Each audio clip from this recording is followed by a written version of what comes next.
안녕하십니까. 우원식이가 조국을 특별 면회를 했다. 보도에 특별 면회라는 게 그 장소 변경 접견인데요. 이게요, 현재 국회의장이 교도소로 가서 피고인을 직접 면회를 한다. 제 기억에 없어요. 야, 참 이게 제 기억에는 없어요. 좀 있으면요.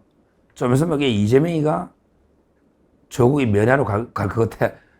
야, 현직 대통령이 피고인을 접견하러 간다. 저는 이재명이도 갈 수 있다 봐요. 왜? 이재명이가 아무리 그래도 대통령실로 조국이를 부를 수는 없잖아. 갈 수도 있지 뭐. 우원식이 넘버 2인데 국내 의전 서열 2등이 우원식인데 우원식이 조국 면회를 갔다. 국회의장이. 그럼 이게 이재명이도 뭐 면회하러 갈 수 있지. 못 간다는 보장은 없잖아요. 대통령도. 뭐 김용희도 면회하러 갈 수 있지 뭐 김용희. 이화영이도 모르죠. 하여튼 이게 왜 갔을까? 왜 갔을까? 여기에 대해서 여러 그 분석들이 나오고 있습니다. 지금 이게 왜 갔을까? 이게 크게 지금 법조계에 지금 두 가지 분석이 나오고 있어요. 두 가지 분석이. 뭐냐면, 하나는 이제 이번에 광복절이잖아. 결국 중요한 게 광복절이거든요. 광복절에 이제 정성호 법무부 장관이 그덕에 조국이를 사면해야 된다. 지금 정성호는 논리가 뭐냐? 논리가 뭐냐면 이게 가족 전체로 계산해 봐야 된다. 이 웃기는 놈입니다. 이런 논리는 또 처음 봤네. 와, 완전히 가족 전체로 형량을 계산해 봐야 된다. 그러니까 정경심이가 살은 거하고 조국이가 살은 걸 합쳐서 통합해서 계산해 봐야 된다. 이런 희한한 논리를 들고 놓은 거야. 조국이는 2년 중에 8개월밖에 안 살았지만 정경심이가 살았으니 가족 전체를 통합해서 계산해 보면 많이 살았지 않냐. 그러니까 이제 정성호는 조국이를 사면해 줘야 된다. 이렇게 주장하고 있는 거예요. 그러니까 이제 우원식 입장에서는 이제 아직은 정확하게 모르겠지. 그러니까 혹시라도 이번에 사면되면 어떻게 한다? 이제 만날 일이 없으니까 한번 그래서 생시간 내야 되잖아. 그러니까 조국이가 사면이 8월, 10월 광복절에 되니까 이제 이번에 안 가면 기회가 없다. 그러니까 마지막으로 자기가 조국이하고 생시간 내고 관계를 잘 유지해야지. 조국이가 놓으면 앞으로 차기 대선주자 1위는 무조건 조국이 될 것 같아요. 제가 보기에 김민석이나 정청래보다는 김동연보다는 조국이 될 것 같아요. 김동연은 이미 나가리라 합니다. 김동연이는 경기도에서는 이미 끝났다 합니다. 그거는 이게 제가 민주당의 아주 고위직한데 제가 들은 이야기인데 지금 현재 민주당의 전략은요. 이재명의 전략은 서울시장은 김민석 내보내고요. 경기도지사는 누구? 정승호하고 윤호중이 너 둘 중에 이기는 놈 나가라. 이거래. 이거 제가 진짜 고위직한 들은 거예요. 정보원을 말해주면 안 되지. 그러니까 다시 이재명의 뜻은 아예 노골적으로 이야기했대. 이재명의 뜻은 지방선거에만 가 있거든요. 서울시장은 김민석이 나가라. 그 다음에 경기도에서는 윤호중하고 정성호 너 둘 다 내가 제일 좋은 장관 시켜줄 테니 너 둘이 경선에서 이긴 놈 나가서 김동연이 아웃시켜라. 이게 100% 팩트입니다. 그러니까 이제 앞으로 이게 어떻게 될지 정성호는 법무부 장관, 윤호중은 행안부 장관이잖아. 둘 중에 하나. 둘 다 사선 5선이잖아. 구리시하고 다 양준이 딱 이게 경기도잖아. 이게 이재명의 마음이다. 이렇게 제가 확실한 데서 들은 이야기고.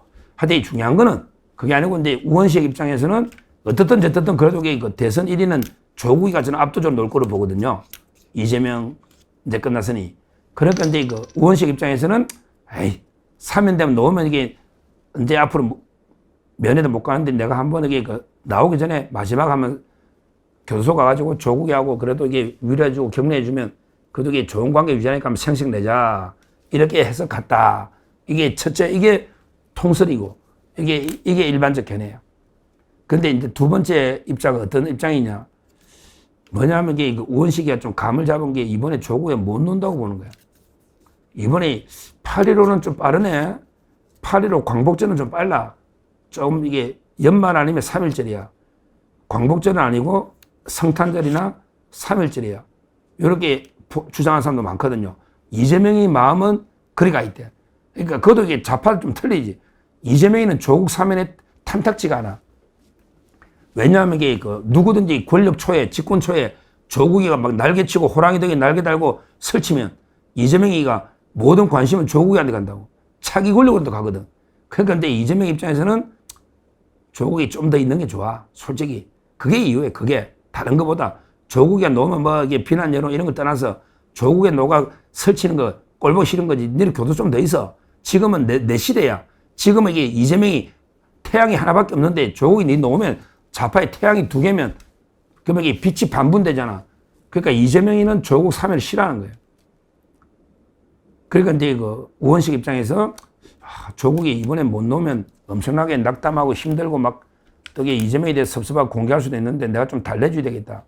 그래 가가지고 그냥 위로해주면서 우리 언젠가는 사면 될 텐데요. 조금만 좀 한번 참아봅시다.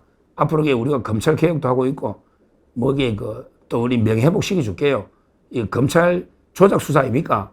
우리가 검찰 개혁해가지고 조 대표님 우리가 사면 명예를 회복시켜 줄 테니 조금만 고생하더라도 지금 이게 여론이 그렇잖아요. 조금만 참으세요. 이렇게 설득을 하러 갔다. 이런 게 견해도 있습니다. 그러니까 우원식이가 만나러 갔는데 왜 갔을까? 일반적인 법조계의 분석은 이제 뭐 곧 놓을 거라고 생각하고 정성호가 내보낸다니 이재명이 탐탁지 않게 여기지만 놓을 거라고 생각하고 마지막에 놓기 전에 내가 한번 가주면 야 그래도 의전설 2등 국회의장이 왔으니까 조국이야 상당히 고맙게 생각하고 앞으로 조국과 관계를 잘 유지할 수 있지 않냐 이런 이제 생색 내려고 갔다는 게 그게 다수 법조계의 분석이고 왜 갔느냐. 근데 일부에서는 오히려 사면이 어렵다. 이재명이는 하늘에 두 개 태양이 뜨는 걸 싫어한다. 원래 산에도 호랑이가 두 마리 있으면 싫어하고 싸우고 찢이고 한 산에는 호랑이 하나만 있어야 되잖아.